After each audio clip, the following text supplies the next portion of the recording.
Hello guys, आप लोग कैसे हैं? उम्मीद करता हूँ आप लोग अच्छे होंगे। आज मेरा videos art of answer writing के ऊपर ही बेस्ड होगा, जिसमें मैं आपको बताऊंगा कि स्ट्रक्चर कैसा होना चाहिए किसी भी आप अगर आंसर राइटिंग हो जीएस के लिए। जीएस पेपर में जैसे कि यूपीएससी के बारे में मैं आपको बताऊंगा, यूपीएससी मींस जीएस 1 2 3 4 के बारे में। उसके अलावा स्टेट पीसीएस जीएस पेपर के लिए भी बताऊंगा।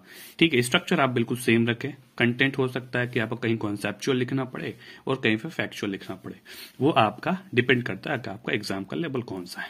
ठीक है, ये जो मेरा आर्ट ऑफ आंसर राइटिंग हुआ 2022 और 2023 के आसपास होगा।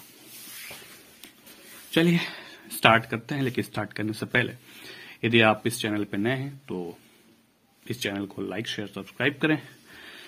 ठीक है, अगर आप ऐसे राइटिंग के बारे में भी आप जानना चाहते हैं या कुछ टिप्स लेना चाहते हैं, कुछ सीखना चाहते हैं, तो मेरा आपको आई बटन पे आप टैप करके आपको एक प्लेलिस्ट मिल जाएगा। उसमें आपको आर्ट ऑफ आंसर राइटिंग के 2 और इसके पार्ट्स मिल जाएंगे आपको, पार्ट 1 और पार्ट 2। ये मेरा जो वीडियोज होगा पार्ट 3 के रूप में होगा। और चलिए स्टार्ट करते हैं। देखिए, स्ट्रक्चर कोई भी आपको आंसर राइटिंग हो, उसमें आपका स्ट्रक्चर कैसा होना चाहिए डिपेंड करता है कि आपका क्वेश्चन का पेपर या फिर किस पेपर की आप बात कर रहे हैं। ठीक है, चलिए स्ट्रक्चर में देख लेते हैं कि स्ट्रक्चर कैसा होना चाहिए कोई भी आंसर राइटिंग का। चलिए देखिए, यहाँ पे स्ट्रक्चर भी आप देखेंगे 2 कंपोनेंट है। एक जिसका नाम पहला का नाम है मैकेनिकल स्ट्रक्चर और जो दूसरा है ऑर्गेनिक स्ट्रक्चर। ठीक है, तो आपको सबसे पहले मैं मैकेनिकल स्ट्रक्चर के बारे में बात कर लेता हूं कि इसका क्या मतलब होता है। देखिए, मैकेनिकल स्ट्रक्चर में इसके 3 कंपोनेंट है। एक पार्ट होता है इंट्रोडक्शन, दूसरा पार्ट होता है बॉडी और तीसरा जो पार्ट होता है कंक्लूजन का होता है। तो आपको जब स्ट्रक्चर के रूप में, जब मैकेनिकल का स्ट्रक्चर में कंपोनेंट में आपको यदि डिवाइड करना है तो कितना कितना % आपको वेटेज रखना है। देखिए, आपको इंट्रो का जो रखना है, ये मैं आपको बता रहा हूं यूपीएससी और state PCS GS mains paper के बारे में बता रहा हूं। ठीक है, देखिए इंट्रोडक्शन जब भी आपको लिखना है, आपको हमेशा वेटेज जो रखना है 10% का ही वेटेज रखना है। ठीक है, मेन बॉडी का जो आपका होगा ये आपका 80% होगा। ठीक है, इसके अलावा आपको जब भी कंक्लूड करना है कोई भी आंसर का, तो उसमें भी कंक्लूजन का भी जो वेटेज होगा वो आपका 10% का ही होना चाहिए। ठीक है, आपको 200 से 250 शब्द के बीच में आपको लिखना होता है आंसर राइटिंग। ठीक है, उसके बाद आप इसका दूसरा कंपोनेंट देख लें स्ट्रक्चर का, ऑर्गेनिक स्ट्रक्चर बोलते हैं। अब ये ऑर्गेनिक स्ट्रक्चर क्या होता है भाई? मैंने तो सुना था कि भाई स्ट्रक्चर में एक मैकेनिकल स्ट्रक्चर ही होता है जिसमें कि इंट्रो और बॉडी और कंक्लूजन, ये तो हर एक इंस्टीट्यूशंस में बताया जाता है कि भाई आपको स्ट्रक्चर में 3 ही पार्ट्स होते हैं। आपको इंट्रो लिखना होता है, बॉडी लिखना होता है और उसके अलावा आपको कंक्लूड करना होता है। दैट्स इट, इतना ही लोग बताते हैं। लेकिन ऑर्गेनिक स्ट्रक्चर में आपको क्या करना है ये मैं आपको बताऊंगा।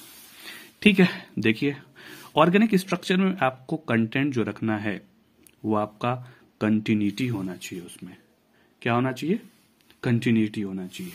यानी कि जब भी आप स्ट्रक्चर को फ्रेम करेंगे, उस आपका फ्रेमवर्क में जब भी आपकी लिखावट जो होगी, उस लिखावट में आपको क्या होना चाहिए? कंटिन्यूटी, यानी कि तारतम्यता होना चाहिए। पहली बात है, यदि आपका तारतम्यता नहीं होगा तो आपका जो कंटेंट होगा वो एग्जामिनर के सामने कोई प्रभाव नहीं डाल पाएगा। ठीक है, तारतम्यता होना जरूरी है। दूसरा पार्ट है प्रेफरेंशियल ऑर्डर। ये क्या होता है? प्रेफरेंशियल ऑर्डर का मतलब होता है कि कौन सा कंटेंट को कहां पर उसको सिक्वेंशियल फॉर्म में अरेंज किया जाए। ठीक है, ऐसा नहीं है कि जो बहुत ज्यादा इंपॉर्टेंट चीज है उसको आपने लास्ट में लिख दिया है और जो बहुत कम इंपॉर्टेंट पॉइंट्स हो, कोई फैक्ट हो, उसको आपने पहले प्रेफरेंस पे आपने डाल दिया हो। तो ऐसा बिल्कुल नहीं करना है। यानी कि आपको प्रेफरेंशियल ऑर्डर के रूप में आपको कंटेंट को लिखना है। ठीक है, ये आपका, अगर इसके ऊपर आपको बहुत सारे आंसर राइटिंग का प्रैक्टिस करना पड़ेगा। आपको ऐसे बिल्कुल पता नहीं चलेगा कि कौन सा फैक्ट, कौन सा आपका कोटेशन, कौन सा प्रेफरेंशियल ऑर्डर पे आएगा। ये आपका आंसर राइटिंग प्रैक्टिस के ही ऊपर डिपेंड होगा। ठीक है, जितना आप प्रैक्टिस करेंगे उतना ही आपको बेहतर इसमें रिजल्ट देखने को मिलेगा।